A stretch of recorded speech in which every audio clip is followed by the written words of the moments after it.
ঘুমানোর আগে অনেক সময় অজু থাকে না, তখন কি আয়াতুল কুরসি পড়া যাবে? ঘরে অনেক কিছুতেই ছবি থাকে, যেমন বই, পত্রিকা, ম্যাগাজিন, সেক্ষেত্রে কি ওই রুমে নামাজ হবে? তাছাড়া বাচ্চাদের বিভিন্ন খেলনাও থাকে। ফজরের কতক্ষণ আগে তাহাজ্জুদ আদায় করা যাবে? অজু করে রাস্তায় বের হলে অনেক সময় বেগানা মেয়ে সামনে পড়লে ইচ্ছার বাইরে নজর পড়ে যায়, সেক্ষেত্রে অজু নষ্ট হবে কি? না, আমার বাবার কবরের উপর কয়েকটি কবর হয়েছে, আমি কি সে কবর জিয়ারত করতে পারবো? না, আযান শেষ হওয়ার আগে কি নামাজ পড়া যাবে? আমার মন মেজাজ সব সময় কেমন যেন খিটখিট হয়ে থাকে, মাঝে মাঝে মানুষের সাথে ভালো কথাও ভালো লাগে না, কি করব? শ্বশুর কিছু দিতে চাইলে নেওয়া যাবে কিনা? প্রশ্নোত্তরের মূল পর্বে প্রবেশ করি। এম কে করিম লিখেছেন, আযান শেষ হওয়ার আগে কি নামাজ পড়া যাবে? আযান শেষ হওয়ার আগে আপনি নামাজ পড়তে পারেন, তবে আযান যখন শুরু হয়ে যায় তখন আযানের জবাব দেওয়াতে মগ্ন হওয়া উচিত, যেন আযানের জবাব দিয়ে শেষ করে তারপর আপনি নামাজ পড়তে পারেন, সেটা বেশি উত্তম। তবে আযান চলাকালীন সময় যদি আপনি নামাজ শুরু করে দেন তাতে নামাজ হয়ে যাবে, কারণ আযানের জবাব দেওয়াটা ফরজ কিংবা ওয়াজিব নয়। জুবেল আহমদ আপনি লিখেছেন, আমার বাবার কবরের উপর কয়েকটি কবর হয়েছে, আমি কি সেই কবর জিয়ারত করতে পারবো? অবশ্যই আপনি করতে পারবেন। একই কবরে অনেক লোক দাফন হয়েছে, সবাই ধ্বংস অবশ্যই সেখানে আছে, বা সবাই লাশ সেখানে মাটি বা গলিত অবস্থায় আছে, কোনো অসুবিধা নেই, আপনি সেখানে জিয়ারত করবেন। আপনার বাবার কবরে, একই কবরে যদি অন্যদেরকেও কবর দেওয়া হয়, তারপর আপনার বাবার যদি আপনার কবর সেখান থেকে তুলে নিয়ে আনা হয়, বরং ওখানে উপরে আরেকটা কবর দেওয়া হয়, যেমন ঢাকার অনেক কবরস্থানে আছে যে নির্দিষ্ট সময়ের পর সেখানে আরেকটা কবর দেওয়া হয় কবরের উপরে, তো এর কারণে আপনি সেখানে জিয়ারত করতে কোনো অসুবিধা নেই। ইয়াসিন আরাফাত লিখেছেন, মানসিক অসুস্থতা থেকে নিজেকে কিভাবে রক্ষা করা যায়? মানসিক অসুস্থতা থেকে রক্ষা পাওয়ার জন্য প্রথমত কোরআনকে সময় দেওয়া দরকার ডিপ্রেশন দূর করবার জন্য, সেই সাথে নবী সাল্লাল্লাহু আলাইহি ওয়াসাল্লাম যে দোয়াগুলো পড়তেন পেরেশানি মুক্ত হওয়ার জন্য, সেগুলো আমরা পাঠ করতে পারি। আল্লাহুম্মা ইন্নী আউযু বিকা মিনাল হাম্মি ওয়াল হাযান, আল্লাহ আপনার কাছে আমি চিন্তা, টেনশন, পেরেশানি থেকে মুক্তি চাই। নবী সাল্লাল্লাহু আলাইহি ওয়াসাল্লাম সুন্নাহ আলোকে, সুন্নাহর অনুসরণে সেই কাজটা করা উচিত। সেই সাথে মানসিক অসুস্থতা থেকে নিজেকে বাঁচাবার জন্য সাইকিয়াট্রিস্ট দেখানো যেতে পারে, দিনদার এবং আল্লাহ ভীরু মানুষদের সান্নিধ্যে যাওয়া যেতে পারে, এভাবে আরো বিভিন্ন পদক্ষেপের জন্য নেওয়া যেতে পারে। মোহাম্মদ আব্দুল্লাহ আপনি লিখেছেন, জান্নাতে যাওয়ার জন্য কিছু আমলি কথা বলুন। জান্নাতে যাওয়ার জন্য ঈমানকে শুদ্ধ করতে হবে, শিরক মুক্ত করতে হবে, তাওহীদকে মজবুত করতে হবে, পাঁচ ওয়াক্ত নামাজকে সর্বোচ্চ গুরুত্বের সাথে আদায় করতে হবে, এবং সেই সাথে বান্দার হক যতগুলো আছে, মানুষের অধিকার, অন্যান্য প্রাণীদের অধিকার, সেগুলো আদায় করতে হবে, সুন্দর আচরণ করতে হবে, হালাল উপার্জন করতে হবে। এই বিষয়গুলো মোটা দাগে জান্নাতে যাওয়ার জন্য সহায়ক। এর বাইরে বেশ কিছু আমল আছে যে আমলগুলোর বিনিময়ে নবী সাল্লাল্লাহু আলাইহি ওয়াসাল্লাম জান্নাতে প্রবেশ করবে মানুষ সেই কথা বলেছেন, তো সেরকম আমলগুলো খুঁজে খুঁজে খুঁটে খুঁটে আমল করা উচিত। এমনি রফিকুল ইসলাম আপনি লিখেছেন, সর্বোত্তম সর্বশ্রেষ্ঠ জিকির কোনটি? সর্বোত্তম এবং সর্বশ্রেষ্ঠ জিকির হলো লা ইলাহা ইল্লাল্লাহ।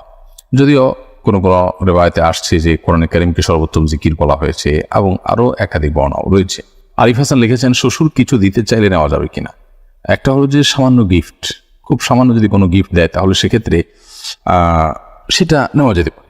যদি সামান্য গিফট না হয়ে যদি বিশেষ কিছু এমন কিছু দেওয়া হয় যেটা আসলে যৌতুকের পর্যায়ে পড়ে, খুব গুরুত্বপূর্ণ কিছু, খুব আপনার দামি কিছু, তাহলে সেক্ষেত্রে অবশ্যই আমাদেরকে খেয়াল রাখতে হবে যে আমরা সেরকম মূল্যবান কোনো কিছু যেটা যৌতুক হতে পারে, যদিও হাদিয়া, গিফট ইত্যাদি বলে দেওয়া হয়, কিন্তু যেহেতু মূল্যবান কিছু সাধারণত শ্বশুরবাড়ি থেকে দেওয়া হয় যে এটা যৌতুকের অংশ হিসাবে দেওয়া হয়, সেই কারণে সে বিষয়ে আমাদের সতর্ক থাকা উচিত এবং সাবধান থাকা উচিত। বন্যা মির্জা লিখেছেন, আমার মন মেজাজ সব সময় কেমন যেন খিটখিট হয়ে থাকে, মাঝে মাঝে মানুষের সাথে ভালো কথাও ভালো লাগে না, কি করব?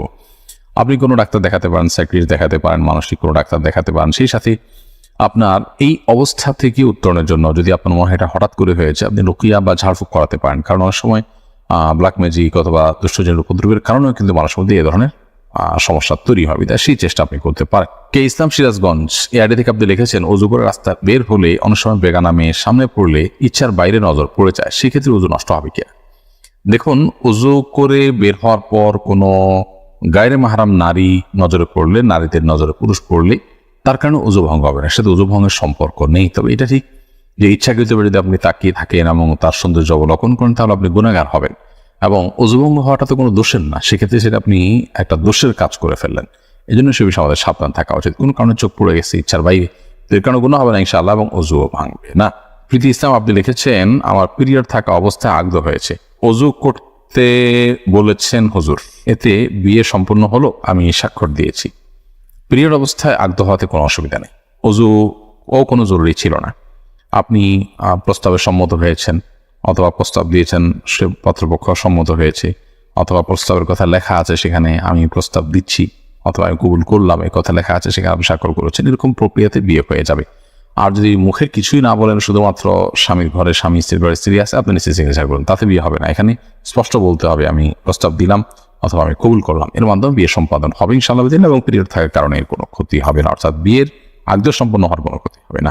আতিক রহমান লিখেছেন, আমার মা আমাকে কথায় কথায় অভিশাপ দেয়, আমার বড় ভাইয়ের প্রবঞ্চনায় পড়ে, আমি সালাম দিলেও আমাকে গালি দেয়, অভিশাপ দেয়, আমি মানসিকভাবে ভেঙে পড়ছি, আমার করণীয় কি? দেখুন, মায়ের সাথে বিনয়ী থাকতে হবে এবং ভদ্রোচিত আচরণ করতে হবে, নরম থাকতে হবে। মা যদি কোনো অন্যায়ও করেন, তারপরও সেটাকে প্রতিবাদ করা, প্রতিরোধ করা বা অন্যদের সামনে যেরকম আমরা রিয়েক্ট করে থাকি সেটি করার সুযোগ নেই। এজন্য এটা আমাদের মাথায় রাখতে হবে। মা যদি অন্যায়ভাবে আপনাকে অভিশাপ দেয়, কেউ তাকে ভুল বোঝায়, তাতে আপনার কোনো ক্ষতি হবে না। আল্লাহ সুবহানাহু ওয়া তাআলা কোরআন কারীমে পরিষ্কারভাবে জানিয়ে দিয়েছেন যে ওয়ালাউ আজ্জালুল্লাহু শাররা ইসতা'জালাহুম বিল খাইরি লাকুদিয়াল আমর। যদি মানুষকে আল্লাহ তাআলা ভালোটা চাইলে যেরকম সাথে সাথে দিয়ে দেন, কেউ যদি বদদোয়া দেয়, খারাপ কিছু আল্লাহর কাছে চায়, এটা যদি সাথে সাথে দিয়ে দেন, তাহলে মানুষ শেষ হয়ে যেত। আল্লাহ চেষ্টা করেন না। যদি রাগের মাথায় দিয়ে থাকে অথবা অন্যদের পরিচিত দিয়ে থাকে, ইনশাআল্লাহ সেই অভিশাপে আপনার কোনো ক্ষতি করবে না। শিলা আক্তার লিখেছেন, ঘরে অনেক কিছুতেই ছবি থাকে, যেমন বই, পত্রিকা, ম্যাগাজিন, সেক্ষেত্রে কি ওই রুমে নামাজ হবে? তাছাড়া বাচ্চাদের বিভিন্ন খেলনাও থাকে। বোন শিলা, ঘরে বিভিন্ন আসবাবপত্রে যদি প্রাণীর ছবি থাকে, তাহলে সেক্ষেত্রে সেই রুমে, বিশেষ করে এটা প্রকাশ্যে যদি থাকে টাঙানো ইত্যাদি, তাহলে সেখানে নামাজ পড়ে, যেখানে নাই সেখানে নামাজ পড়া উচিত। অথবা ওখানে নামাজ পড়তে বলে সেটিকে যথাসম্ভব ঢেকে কোনো কিছু দিয়ে চাপা দিয়ে তারপরে বা ড্রয়ারিতে রেখে তারপর নামাজ পড়া উচিত। না হলে এটি মাকরু হবে, তবে সেখানে আসল নামাজ হবে না এরকম না, নামাজ হয়ে যাবে। এমনি শাহাদুত হোসেন লিখেছেন, আমি প্রস্রাব করে টিস্যু ব্যবহার করার পর টিউবওয়েলে চাপ দিয়ে উযু করার সময় আমার মনে হয় আমার পেশাবের রাস্তার মুখে পেশাব চলে আসে, তবে পুরুষ লিঙ্গ দেখলে কোনো পেশাব দেখতে পাই না, এক্ষেত্রে করণীয় কি? এটা অনেক সময় মানসিক জাস্ট একটা ওয়াসওয়াসা, কুমন্ত্রণার কারণে হয়, একটা বিভ্রান্তির মধ্যে মানুষ থাকে। তো এটা দূরের জন্য নবী সাল্লাল্লাহু আলাইহি ওয়াসাল্লাম আমাদেরকে বলেছেন যে ভিজা হাত দিয়ে ঠিক ওই জায়গাটাতে কাপড়ের উপর থেকে আমরা পানি ছিটা দেওয়া দিই, যাতে করে সংশয় দূর হয়ে যায়, যেগুলোকে পানি মনে হয়, যেমন পানি দিয়ে ছিটা দিলাম। কারণ এই জাতীয় সংশয়গুলো আমাদের আমল ইবাদতকে অনেক সময় ধ্বংসের দিকে নিয়ে যায়, নামাজে মনোযোগ হয় না, সমনষ্ট হয়, এগুলোকে পাত্তা দেওয়া উচিত না। তবে এর বাইরে পেশাবের সমস্যা থাকলে তো অবশ্যই পেশাবের ডাক্তার দেখানো যাওয়া উচিত। মোহাম্মদ রাশিক সারিয়া লিখেছেন, ফজরের কতক্ষণ আগে তাহাজ্জুদ আদায় করা যাবে? ফজরের ওয়াক্ত হওয়ার ঠিক আগ মুহূর্ত পর্যন্ত তাহাজ্জুদ আদায় করতে পারবেন, তবে সেটা যতটা আগে হবে, বিশেষ করে রাতের 1/3 ফজরের ফরজ নামাজের অন্তত 5-10 মিনিট আগে হতে পারলে ভালো হয়, কিন্তু ফজরের নামাজের ওয়াক্ত হওয়ার ঠিক আগ মুহূর্ত পর্যন্ত আপনি সেটি পড়তে পারবেন। আব্দুল সাত্তার লিখেছেন, ঘুমানোর আগে অনেক সময় ওযু থাকে না, তখন কি আয়াতুল কুরসি পড়া যাবে? অবশ্যই পড়া যাবে। আয়াতুল কুরসি পড়ার জন্য ওযু করা জরুরি না, মুখস্থ তেলাওয়াত করতে হলে ওযু আবশ্যক না, বিধায় আপনি অবশ্যই ঘুমানোর আগে ওযু না থাকলে আয়াতুল কুরসি কেন 3 কুল কোরআন কারীমের অন্যান্য সূরাও আপনি পাঠ করতে পারবেন।